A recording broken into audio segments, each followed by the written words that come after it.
మన ప్రభువైన యేసుక్రీస్తు పరిశుద్ధ నామములో ఈ పాడ్కాస్ట్ ద్వారా వాక్యం ఉంటున్న ప్రతి వారికి నా హృదయపూర్వకమైనటువంటి వందనాలు. దేవుడు మిమ్మను దీవించునుగాక.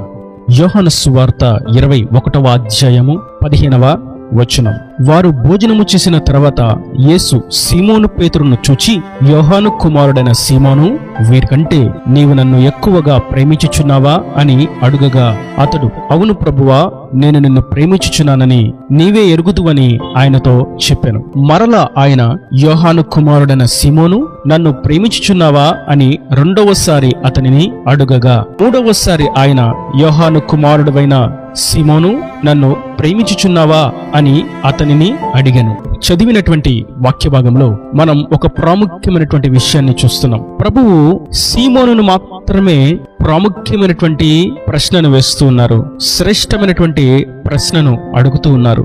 యోహాను కుమారుడైనటువంటి సీమోను, నీవు వీరందరికంటే ఎక్కువగా నన్ను ప్రేమించుచున్నావా అని అడిగితే, అవును ప్రభువా అని అన్నాడు. ప్రభువు మరలా, నీవు నన్ను ప్రేమించుచున్నావా అని అడిగితే, అవును ప్రభువా, ప్రేమించుచున్నాను అని అంటూ ఉన్నాడు. మూడవసారి మరలా అడుగుతూ ఉంటే, అవును ప్రభువా, నేను ప్రేమించుచున్నాను అని అంటూ, నేను ప్రేమించుచున్నానో లేదో అది నీకే తెలుసయ్యా అని అంటాడు. ప్రభు సీమోనును ఆ ప్రశ్న అడగటంలో ఉన్నటువంటి 3 కీలకమైనటువంటి విషయాలను మనం గమనిస్తాం. మొదటిగా, పేతురును 3 సార్లు ఆ ప్రశ్న వేయటలో ఉన్నటువంటి భావం ఏదనగా, దానికి ముందు ప్రభు సిలువ వేయబడ్డానికి అప్పగించబడినటువంటి ఆ దినమున పేతురు కోడి కూయక మునుపు 3 సార్లు ముమ్మారు ప్రభువును ఎరుగను అని అబద్ధమాడాడు. ఆ అబద్ధమును ఒప్పింపచేస్తూ, ఆ పాపము విషయమై పశ్చాత్తాపడుతూ, ఆ తప్పిదమును ఒప్పుకుంటూ సరిచేసుకుంటూ ప్రభు వైపుకు తిరగాలి అని ప్రభు 3 సార్లు నన్ను ప్రేమించును అని చెప్పిన నీ నోటితో నువ్వు నన్ను ప్రేమిస్తున్నావా లేదా అనేటువంటి విశ్వాసపు ఒప్పుకోలును పేతురు చేత కలుగు చేస్తున్నాడు. ఆ విధంగా ఒప్పింప చేస్తూ ఉన్నాడు. ఇది మొదటి కోణం. రెండవ కోణంలో మనం చూసినట్లయితే, పేతురు ఉన్నటువంటి ఆ సన్నివేశాన్ని మనం జాగ్రత్తగా గమనించినట్లయితే, పేతురును ఆ ప్రశ్న వేయక మునుపు ఏం జరిగింది అని చూస్తే, విస్తారమైనటువంటి చేపల చేత వారి యొక్క వల నింపబడింది. ఆ రాత్రంతా వారు ప్రయాసపడ్డారు, ఒక చేప కూడా వారికి పడలేదు. కానీ వేకువజామున ప్రభు వారి చెంతకు వచ్చి, ధోని యొక్క కుడి ప్రక్కకు వలవేయుడి అని అన్నప్పుడు, వారు ఆ విధంగా చేటు చేత 153 పెద్ద చేపల చేత వారి వల నిండి విస్తారమొగటి చేత ఆ చేపలను ఒడ్డుకు చేర్చి కూర్చుని ఉన్నారు. ప్రభు వారికి చేపలను రొట్టెలను పంచిపెట్టారు. వారు తిని భుజిస్తూ ఉన్నారు. పేతురు యొక్క ఆలోచన ఆ సమయంలో, నాకు విస్తారమైనటువంటి చేపలు పడి ఉన్నందున నేను ధనమును ఎక్కువ కూర్చుకొనగలను. దీని యొక్క ధర ఈ విధంగా ఉంటుంది, దీని యొక్క వెల ఈ విధంగా ఉంటుంది. నేను సంతలో దీనిని బట్టి ఇంత ధరను, ఇంత వెలను, ఇంత ధనమును సంపాదించుకొనగలను అని తనలో తాను అనుకుంటూ ఆలోచిస్తూ ఉన్నాడు. ఇదే సందర్భంలో ప్రభు అతని యొక్క హృదయ ఆలోచనలను ఎరిగి, నీవు నన్ను ప్రేమించుచున్నావా అనేటువంటి ప్రశ్నను వేశారు. అక్కడ మనం గమనించవలసినటువంటి పాఠ్యం ఏదనగా, పేతురు, నీవు ఈ చేపలను బట్టి వచ్చేటువంటి ఆదాయాన్ని బట్టి దీనివల్ల కలిగేటువంటి లాభమును గూర్చి నువ్వు ఆలోచిస్తూ ఉన్నావు. ఈ చేపలన్నిటికంటే నువ్వు నన్ను ఎక్కువగా ప్రేమిస్తున్నావా? నీ కష్టార్జితము బట్టి నువ్వు అతిశయిస్తున్నావా? నీ పనిని బట్టి నువ్వు అతిశయిస్తున్నావా? నీ కలిగిన నీ కుటుంబాన్ని బట్టి నువ్వు అతిశయిస్తున్నావా? నీ వ్యాపారాన్ని బట్టి నువ్వు అతిశయిస్తున్నావా? వాటిని నువ్వు ప్రేమిస్తున్నావా, లేక నీవు నన్ను నిజంగా ప్రేమిస్తున్నావా? వీటన్నిటికంటే ఎక్కువగా నన్ను ప్రేమిస్తున్నావా అని పేతురును అడిగినప్పుడు, పేతురు యొక్క హృదయంలోకి ఆ ప్రశ్న ఒక ఖడ్గము వలె దూచుకుని పోయింది. నేను ఈ ధనాన్ని సంపాదించేటువంటి పనిని గూర్చి, వ్యాపారాన్ని గూర్చి, చేతి వృత్తిని గూర్చి ఎక్కువగా ఆలోచిస్తూ వాటిని ప్రేమిస్తున్నానేంటి? నిజముగా నేను ప్రేమించవలసింది ప్రభువును కదా అని తనలో తాను అనుకొని సరిచూసుకొని ప్రభువుతో ఇస్తున్నటువంటి సమాధానం, ప్రభువా, నేను నిన్ను ప్రేమించుచున్నాను, వీటన్నిటికంటే నేను నిన్ను ఎక్కువగా ప్రేమించుచున్నాను. ఇది రెండవ కోణం. మూడవ కోణంలో మనం చూసినట్లయితే, పేతురును ప్రభు ముమ్మారు ఎందుకు నన్ను ప్రేమించుచున్నావా అని అడిగాడు అని చూసినట్లయితే, పేతురు చెప్పినటువంటి నేను నిన్ను ప్రేమిస్తున్నా అనేటువంటి సమాధానములో ప్రభువుకు పూర్ణమైనటువంటి ప్రేమ కనిపించలేదు. నువ్వు నన్ను ప్రేమిస్తున్నావా అంటే ప్రేమిస్తున్నాను అని అంటున్నాడు. కానీ ప్రభు కోరుకున్నంతగా పేతురు ప్రేమించలేనటువంటి స్థితిలో ఉన్నాడు. 3 సార్లు ప్రభు అడిగిన తర్వాత మూడవసారి పేతురుకు తనలో తాను సరిచేసుకొని, ప్రభువా, నేను నిన్ను ప్రేమిస్తున్నాను అనేది వాస్తవము, కానీ నిజముగా పూర్ణముగా నేను నిన్ను ప్రేమిస్తున్నానో లేదో నా హృదయాంతరంగపు ఎదలోతుల్లో ఉన్న వాటిని కూడా గ్రహించగలిగినటువంటి ప్రభువు నీ ఒక్కడివే గనుక అది నీకు మాత్రమే తెలుసు అని అంటూ ఉన్నాడు. చివరిగా తన యొక్క స్థితిని ప్రభు దగ్గర ఒప్పుకుంటున్నాడు. ఒకప్పుడు నేను నిన్ను ప్రేమిస్తున్నాను అని చెప్పాను, నీ కోసం నా ప్రాణాన్ని కూడా ఇస్తాను అని చెప్పాను, కానీ నా ప్రాణం పోతుదేమో అని అబద్ధమాడానయ్యా. అప్పుడు నేను తప్పు చేశాను, అప్పుడు నేను నా హృదయాన్ని గ్రహించలేకపోయాను. ఇప్పుడు కూడా నేను నిన్ను ప్రేమిస్తున్నానని చెప్తున్నాను, కానీ పొరపాటున నేను నిన్ను విసర్జిస్తానేమో, పొరపాటున నేను నిన్ను విడిచిపెడతానేమో, నాలో అబద్ధం ఉన్నదేమో, నాలో మోసం ఉన్నదేమో, నాలో తప్పిదము ఉన్నదేమో, నేను వేషధారినిగా ఉన్నానేమో అని తన స్థితిని ప్రభు దగ్గర ఒప్పుకుంటున్నాడు.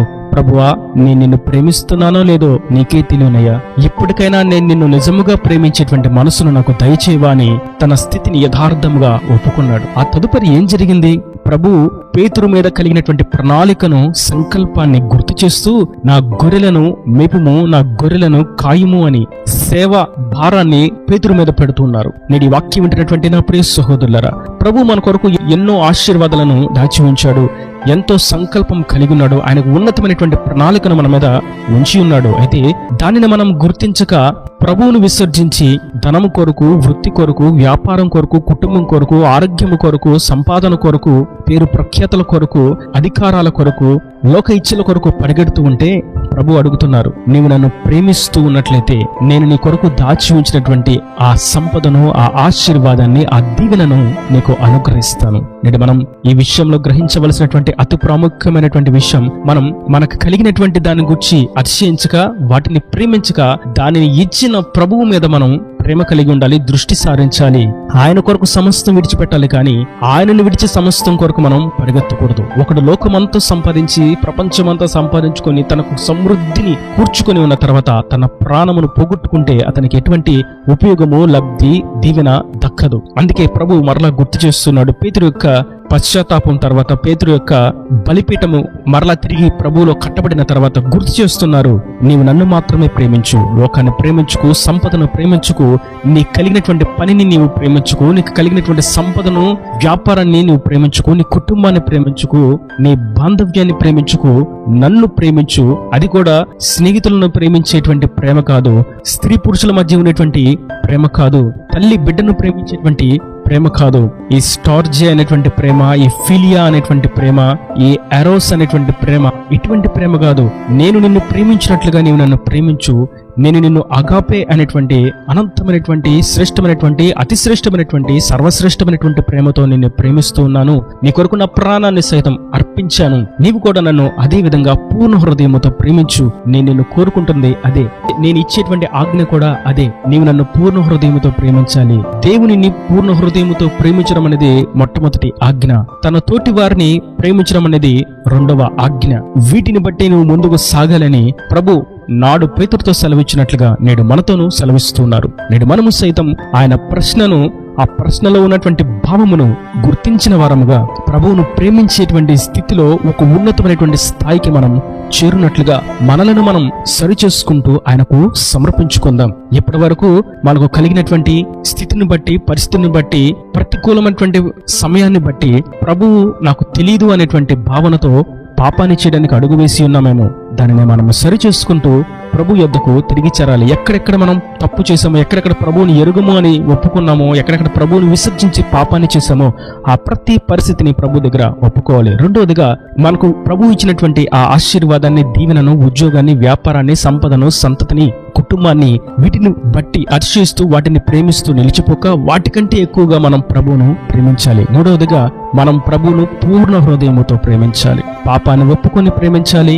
మనకు కలిగిన దాన్ని అంతటిని ప్రక్కన పెట్టి ప్రేమించాలి. పూర్ణ హృదయముతో ఆయనను ప్రేమించాలి. ఇటువంటి ఆధ్యాత్మిక, ఇటువంటి ఆత్మ సంబంధమైనటువంటి ఉన్నతమైనటువంటి శిఖరమునకు ఎక్కిన వారముగా ఆయనను ప్రేమిస్తూ ఆయనను అనుసరించినట్లయితే ఆయన మన కొరకు దాచి ఉంచినటువంటి సంపదను, దీవెనను, ఆశీర్వాదాన్ని మనకు సమృద్ధిగా ఆయన అనుగ్రహిస్తాడు. ఆయన సాక్షిగా నిలబెడతాడు. ఉద్యోగమైన, వ్యాపారమైన, సంతతి అయినా, వివాహమే అయినా, గృహమే అయినా, ఆరోగ్యమే అయినా, అది అన్ని కోణాలలో కూడా ప్రభు మనకు సమృద్ధిని ఇచ్చి సంతోషింపచేసి ఆయన సాక్షిగా తేజరిల్లింపచేస్తాడు. ఈయన దేవుని మాట ప్రతి వాని హృదయంలో నీరుకట్టి ఫలింపచేయునుగాక.